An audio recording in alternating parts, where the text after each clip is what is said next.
Ya, oke oke. Kita juga baru ketemu ya, Mas Rido ya. Iya, Sekarang setelah berapa lama lagi ya kita baru ketemu lagi yang lagi live. iya iya betul betul. Oke, terima kasih ya Mas Rido Gusti, Client Relationship Sama-sama. dari BNP Paribas Asset Management udah bersedia untuk meluangkan waktunya nih Sobat Cuan Bimani untuk bergabung ya bersama kita di obrolan sore ini yang kita bawainnya mungkin relax aja ya Mas Rido gitu ya, casual aja karena ini juga topiknya sebetulnya sangat-sangat ringan ya Sobat Cuan Bimani, yaitu adalah investasi 101, nyaman kunci utama cuan. Nah, maksud dari topik ini apa nih? Karena memang agak beda ya kalau kita sebelumnya ketemu juga di Instagram Live, kita ngomongin ESG ya, Mas Rido gitu.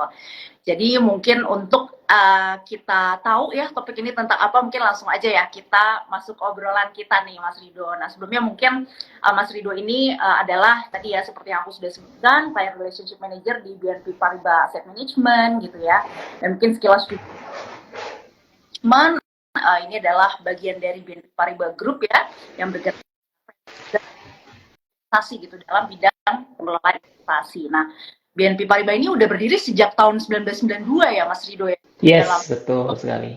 ya luar biasa loh, dan memang salah satu pionir juga untuk perusahaan manajer investasi di Indonesia gitu. Nah, Mas Rido, mungkin pertama-tama silahkan Mas Rido, boleh disapa dulu Sobat Cuan Bimani dan silahkan kalau Mas Rido mungkin mau memperkenalkan diri ke teman-teman, silahkan Mas.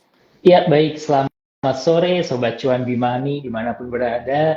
Terima kasih telah melihat IG Live kita ya. Yang mana mudah-mudahan IG Live kita dapat memberikan insight atau wawasan baru nih kepada Sobat Cuan Bimani. Perkenalkan, saya Rido, seperti yang sudah diperkenalkan tadi oleh Mbak Vika. Saya Client Relationship Manager di BNP Paribas. Terima kasih. Salam kenal juga untuk Sobat Cuan Bimani dimanapun berada. Oke, siap Mas Rido. Nah, teman-teman, pokoknya selama obrolan ini kalau ada yang mau tanya gitu ya, atau mau berinteraksi juga sama Mas Rido, silahkan ya, boleh di kolom komentar langsung aja. Oke, Mas Rido, mungkin langsung aja ya ke pertanyaan pertama kita nih di sore hari ini gitu. Jadi Mas, apa sebenarnya tuh mungkin sebelum kita masuk ya, sebenarnya topik itu artinya apa sih tadi gitu kan, nyaman itu kuncinya cuan gitu. Nah, sebetulnya mungkin aku pengen tanya dulu nih Mas Rido, seperti apa sih Mas kondisi pasar pada saat ini Mas? Iya, baik. Betul. Jadi yang teman-teman juga lihat ya, teman-teman juga rasakan pasar kan saat ini cukup volatile ya beberapa bulan belakangan ini ya. Memang kalau kita lihat apa sih penyebabnya kenapa market ini cukup volatile, baik itu saham maupun juga pendapatan tetap gitu atau obligasi gitu ya. Dan memang kalau kita bisa tarik garis besarnya, memang sentimen utamanya adalah suku bunga The Fed ya, yang mana suku bunga The Fed ini kan sangat-sangat berpengaruh terhadap pergerakan market ya, seperti itu. Dan bisa dibilang akibat dari suku bunga The Fed yang cukup tinggi saat ini mengakibatkan market kan bergejolak ya, bisa dibilang seperti itu. Kenapa ya? Karena tujuan dari The Fed menyesuaikan suku bunganya dan menaikkan suku bunganya kan untuk menekan inflasi agar rendah seperti itu ya. Karena memang saat ini kan inflasinya cukup tinggi di atas rata-rata yang biasanya kisaran 2 sampai 2,5%, sekarang berada di kisaran 3%. Sebenarnya jauh lebih rendah dibandingin tahun lalu ya kan. Namun tetap pada apa namanya pada kesimpulannya masih cukup di atas targetnya The Fed yang berada di 2%. Sehingga The Fed merasa bahwa ini harus diturunkan nih agar apa? Agar tidak mengganggu ekonominya. Karena kan kalau inflasi terlalu tinggi jelas barang-barang semakin mahal, masyarakat jadi kesulitan ya untuk membeli barang, tentu permintaan barang dan jasa akan turun. Nah, itu yang tidak diinginkan jika ini terus berlanjutkan, ekonomi Amerika akan mengalami kontraksi misalnya seperti itu. Dan saat ini ternyata ekonomi Amerika masih cukup kuat gitu, walaupun The Fed-nya naikin suku bunganya udah gila-gilaan ya, gede banget dari yang tadinya hanya kisaran 0, sampai 0,25%, sekarang udah di 5,25% paling atasnya. Dan ini makanya akan membuat berpengaruh terhadap saham maupun surat berharga atau obligasi negara, termasuk salah satu Indonesia. ya. Dan kemudian penyebab keduanya lagi adalah ini kok bisa bersamaan dengan ketika Amerika juga mengalami pelebaran budget defisit gitu ya. Karena kan kemarin itu mereka banyak sekali menyalurkan BLT ya kan. Kemudian berlanjut mereka menghapus hutang-hutang masyarakat Amerika termasuk salah satunya student loan itu dihapus sekitar 9 miliar dolar. Dan total itu utang yang dihapus sekitar 127 miliar dolar. Dan ini jumlah yang sangat besar ya. Dan bagaimana apa namanya pemerintah Amerika gitu ya untuk dapat membiayai operasionalnya. Tentu kan dia harus menerbitkan surat hutang untuk menambah fiskal defisitnya tersebut ya. Dan akhirnya apa yang dilakukan? Ya mereka menerbitkan surat berharga yang cukup banyak, ya kan? Ketika banyak sekali suplai obligasi negara, ya kan, di pasar, tentu kan investor berharap bahwa seberapa besar nih yield yang bisa ditawarkan nih, ya kan? Karena suplainya banyak gitu harus berarti kan harus disesuaikan juga dengan yieldnya. Jika yieldnya rendah kan tentu nggak menarik ya, siapa yang mau beli gitu. Namun jika yieldnya tinggi tentu kan berbondong-bondong ya investor untuk membeli dan jangan lupa gitu yield obligasi negara Amerika itu kan dipandang sebagai safe haven yang bisa dibilang low risk ya yang bisa dibilang kecil kemungkinan untuk gagal bayar. Kalau gagal bayar ini kan pasti menyebabkan catastrophic effect ya kepada seluruh dunia gitu dan makanya mereka dipandang sebagai low risk.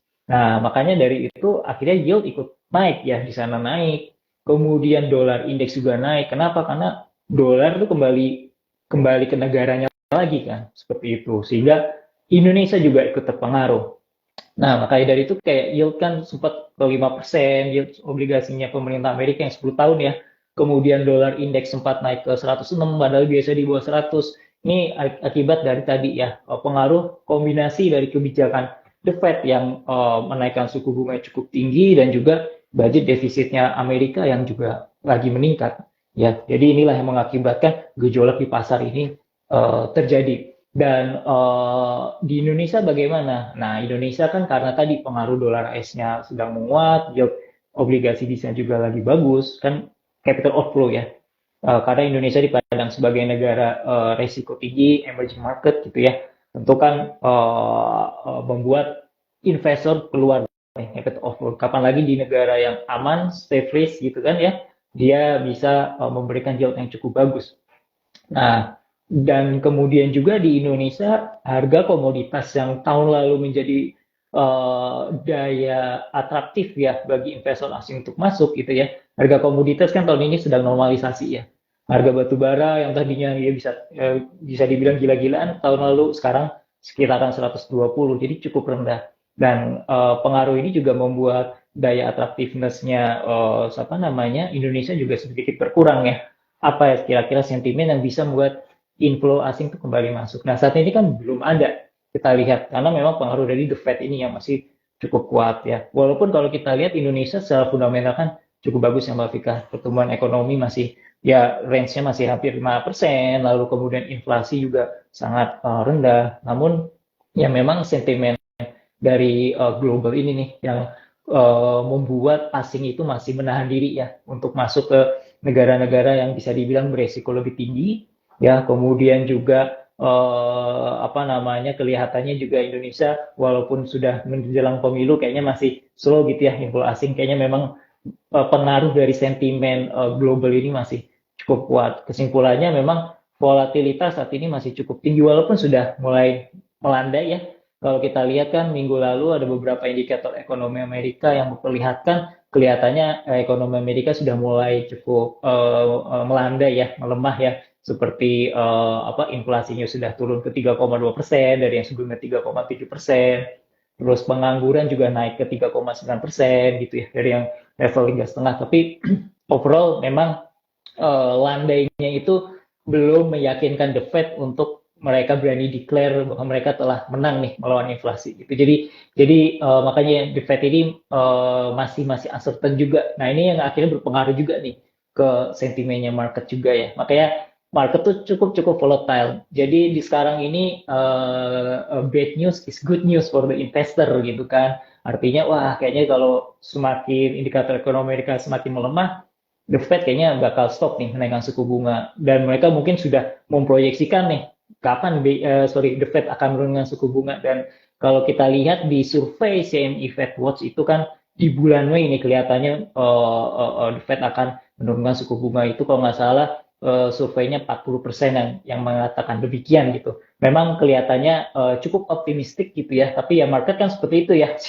Mereka selalu ingin bergerak dan forecastingnya agak lebih cepat karena memang mereka kan mainnya momentum ya Mbak Vika ya. Namun ya memang kelihatan sih inflow asing sudah sedikit demi sedikit mulai kembali ya di 3 pekan terakhir ya di sekitar bulan November yang tadinya 3 bulan itu Agustus sampai Oktober itu keluarnya sekitar 100 triliun baik itu di pasar SBN dan saham dan catatan saya dari Bloomberg juga kelihatan inflow itu sudah tercatat sekitar 13 triliun ya 3 minggu belakang jadi memang belum balik semuanya ya namun at least apa namanya market itu sudah sedikit mulai berani masuk ya ke Indonesia seperti itu Mbak Vika. Jadi teman-teman siap-siap juga ya akhir tahun ini mungkin volatilnya akan masih cukup kuat. Mungkin di Desember ini penentuan ya The Fed akan terakhir kali melaksanakan rapatnya ya di tahun ini dan ini akan sangat ditunggu-tunggu oleh market sih saya kira. Kalau hasilnya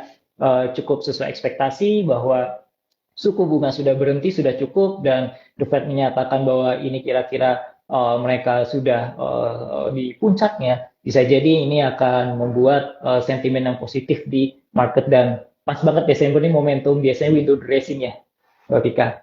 Seperti Ya, luar biasa ya, komprehensif banget nih penjelasannya Mas Rido. Mungkin juga yang menarik sekarang tidak hanya market itu merespon keputusan The Fed ya di setiap meetingnya, tapi juga remark gitu ya atau komentar dari anggota-anggota FOMC sendiri ya gitu. FMC. Jadi komentarnya Jerome Powell sebagai chiefnya, tapi juga anggota-anggotanya gitu. Dan yang menarik sih sekarang memang mungkin karena market juga ibaratnya udah salah prediksi juga ya dari awal tahun sebetulnya kan mereka sebenarnya, kan investor kan udah prediksi tadinya wah apa namanya Fed nih kayaknya akan segera menurunkan suku bunga karena kan kenaikannya tadi ya seperti yang Mas Rido mention udah 500 basis lebih gitu. Dan tapi ternyata belum terjadi juga sampai sekarang gitu dan sekarang ya kira-kira di Mei 2024 ya Mas Rido ya terkininya. Oke, nah Mas Rido, tadi dari penjelasan Mas Rido kan sebetulnya kata kunci utamanya kalau yang saya tangkap adalah volatilitas gitu ya. Nah, kalau kita perhatiin juga mungkin tren yang lagi menarik nih di pasar modal atau pasar saham ya, utamanya gitu di Indonesia saat ini itu ya kalau yang terbaru banget itu misalnya apresiasi dari saham-sahamnya Pak Prayogo Pangestu misalnya gitu ya. Itu kemarin misalnya contohnya brand atau Barito Renewables Energy gitu kan ya, yang dari IPO-nya sampai saat ini udah melesat lebih dari 700% gitu, luar biasa sekali gitu. Nah, jadi ini juga menyebabkan pergerakan yang volatile juga ya di pasar saham domestik kita gitu. Jadi ini juga tercermin dari sektornya brand juga ya, sektor infrastruktur yang kalau seminggu itu misalnya bisa naik 9% gitu, kemudian secara harian itu turun dan naiknya itu cukup signifikan. Nah, Mas, untuk keadaan pasar yang sedang volatile seperti saat ini, seperti apa sih tipsnya gitu untuk tetap tenang gitu berinvestasi di reksadana? Baik. Iya, baik. Karena memang kita di sini manajer investasi keluaran produknya adalah reksadana, maka Sobat Cuan Bimani kita melihatnya dari sisi reksadana ya. Jadi memang kalau misalnya teman-teman Sobat Cuan Bimani itu punya reksadana, tentu kan juga nggak lepas dari kondisi market yang naik turun. Bukan berarti investasi di reksadana maka bebas dari pergerakan market nggak ya. Pasti kan underlying-nya juga sama ya. Kalau teman investasi langsung di obligasi atau saham, tentu kita juga terpengaruh juga. Nah, untuk tipsnya supaya kita tenang gitu ya, market sedang volatile gitu. Memang kuncinya kita jangan sering-sering lihat di portfolio kita ya naik turun ya. Intinya kita memang harus ingat lagi nih, kita ketika pertama kali investasi atau kita menanamkan investasi, tujuan utamanya ini apa? Tujuan kita investasi, ya kan? Karena dari tujuan utama investasi tersebut, maka kan kita tahu nih jangka waktunya itu berapa lama. Karena kan setiap tujuan investasi tentu memiliki jangka waktu yang berbeda-beda, gitu kan? Nah, ketika kita sudah punya bayangan, let's say kita pengen tujuan investasinya adalah dana pensiun, maka kan tentu ini cukup lama ya, di atas 10 tahun gitu. Jadi kalau misalnya volatile seperti ini ya kita ya harusnya tenang aja gitu. Karena apa? Karena kan toh kita lagi nggak membutuhkan dana investasi yang sekarang juga gitu, masih di atas 10 tahun lagi. Jadi ya kita nikmati prosesnya. Kemudian kalau misalnya ternyata teman-teman butuh waktu dananya ini agak cepat gitu ya, let's say di bawah 3 tahun gitu, ya teman-teman juga harus paham gitu dari awal bahwa jangan menempatkan uangnya atau investasinya di aset-aset yang cukup beresiko gitu. Kenapa? Karena kalau teman-teman butuhnya dalam waktu yang cepat 1-2 tahun, tentu kan teman-teman ekspektasinya adalah ketika saya redeem, saya tarik dana investasi saya, yang penting modalnya itu pasti harus utuh kan. Pertama itu. Kedua, teman-teman juga expect ada penambahan nilai investasinya, ya kan. Nah, maka tentu teman-teman bisa mencari aset yang lebih aman, ya kan, seperti reksadana pasar uang contohnya, seperti itu. Nah, jika ini teman-teman dilakukan sejak awal, volatile yang apapun yang sedang terjadi, ini teman-teman jadi nggak terlalu terpengaruh gitu ya. Kalau misalnya teman-teman lihat marketnya lagi turun, misalnya, wah ini kesempatan bagus sih buat saya nambah lagi top up di reksadana saham, karena teman-teman pengen memanfaatkan harga yang lagi rendah, misalnya kan. Dan kalau misalnya teman-teman lagi melihat, wah ini kayaknya suku bunga lagi tinggi nih, pasti penempatan deposito di bank-bank juga lagi meningkat, ya teman-teman mungkin bisa nambah ke reksadana pasar uang gitu ya, dengan harapan kenaikan tambah investasinya agak lebih tinggi. Jadi seperti itu ya teman-teman, tips agar tetap tenang, tetap nyaman berinvestasi. Jadi ingat lagi tujuan investasinya apa, jangka waktunya apa, dan secara nggak langsung itu akan membentuk profil risiko kita seperti apa. Oke, Mas Rido. Jadi kata kuncinya tujuannya seperti apa ya, kemudian time horizon atau jangka waktunya seperti apa gitu, dan itu akan juga membentuk profil resiko dari investor sendiri. Nah, Mas Rido, ngomong-ngomong resiko nih ya, kita kan emang sering kali ya, pastinya kalau kita ke seminar gitu ya tentang investasi gitu, pasti kita diberitahu bahwa selalu ketahui 100% gitu kan profil resiko kamu gitu kan, dan juga toleransi resiko kamu itu seperti apa. Nah, Mas Rido, gimana sih caranya seorang investor itu bisa mengetahui hal tersebut gitu, bisa menilai seberapa toleran untuk menghadapi resiko gitu, dan kenapa sih hal ini tuh penting gitu untuk merumuskan strategi investasi kita, Mas Rido? Iya, betul. Sekarang aplikasi seperti Bimari juga kan semakin canggih ya. Biasanya ketika kita baru buka akun, itu kan udah ditanya-tanya, itu tuh kan termasuk salah satu KYC juga kan, Know Your Customer. Jadi untuk mengetahui kita ini profil resikonya di sisi apa, kan suka ada pertanyaan-pertanyaan, apakah Anda siap menghadapi fluktuasi pasar dan lain sebagainya gitu kan. Itu dari situ kan akan ketahuan nih profil resikonya kita berada di yang mana gitu. Dan memang apa namanya, kita biasanya akan mendapatkan tiga tipe profil risiko ya. Yang pertama konservatif. Nah, konservatif ini bisa dibilang aman gitu ya, main aman. Nah, tipe konservatif biasanya itu tipe investor yang nggak siap menghadapi volatilitas pasar yang tinggi. Kemudian biasanya ingin mengharapkan bahwa imbal hasil investasinya stabil atau terus tumbuh gitu kan. Ya, biasanya ini yang cocok untuk investor-investor dengan tipe risiko konservatif, yang mana biasanya diarahkan kepada reksadana pasar uang. Nah, reksadana pasar uang itu kan sesuai dengan namanya, biasanya penempatannya itu di time deposit atau deposito bank-bank ya, deposito bank-bank. Dan adapun kalau misalnya masuk ke obligasi gitu ya, biasanya yang akan jatuh tempo di bawah 1 tahun. Nah, dengan demikian, biasanya memang secara capital atau secara modal itu biasanya akan cenderung aman ya, dan biasanya akan ada penambahan imbal hasil di sana. Nah, ini jangka waktunya ya bisa 1 atau 2 tahun ya teman-teman ya, karena tadi kalau misalnya teman-teman harapannya adalah tahun depan atau 2 tahun lagi saya tarik, tentu ini akan tidak maksimal jika ditempatkan di reksadana yang sifatnya lebih beresiko. Nah, yang kedua biasanya adalah setelah konservatif itu profil risikonya adalah moderat. Moderat itu bisa dibilang tengah-tengah ya. Jadi bisa jadi risikonya adalah dia ingin agak lebih beresiko daripada pasar uang, yang mana volatilitasnya sedikit lebih tinggi dari pasar uang gitu ya. Namun juga masih bisa diterima. Nah, ini cocoknya biasanya adalah reksadana pendapatan tetap. Nah, ini jangka waktunya biasa di 3 sampai 5 tahun. Teman-teman mungkin juga bisa ya lihat statistik gitu ya. Kalau masuk reksadana pasar uang, diadu dengan reksadana pendapatan tetap gitu. Biasanya kalau 3 sampai 5 tahun tuh biasanya ya kelihatan bahwa agak sedikit lebih tinggi yang pendapatan tetap memang. Karena kan